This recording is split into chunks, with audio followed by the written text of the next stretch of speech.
50 xil tarkibdan tashkil topgan erkak majunimiz mana shunaqa ko'rinishda bo'ladi. Abdulaziz Tabib mahsulotlari hammasi Madan Herb brendi ostida ishlab chiqariladi. Qolgan Instagramda har qanaqa onlayn bozor deb sotilayotgan mana bunaqa mahsulotlarni sotishayotgan ekan. Biz 3-4 tasini ushlab oldik. Boshqa narsalarga biz javob bermaymiz bunaqa narsalarga. Bizning mahsulotimizning ko'rinishi mana shunaqa bo'ladi. Hop, bularni qayerdan olinadi desa, mana hozir bu videoga aniq qo'yib qo'yamiz.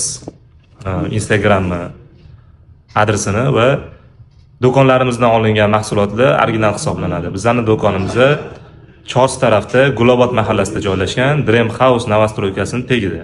Gulobod 103. Ikkinchi do'konimiz Ko'kcha masjidi oldida eski bivshiy uchquduq restorani bo'lardi. Ana o'shaning oldida B-Med degan klinika bor. Ana o'sha yerda ham bizning ikkinchi do'konimiz hisoblanadi. Qolgan har qanaqa onlayn bozor deydimi, boshqa Facebookda targ'ib yoqadimi, Instagramda targ'ib yoqadimi, u mahsulotlarga biz javob bermaymiz.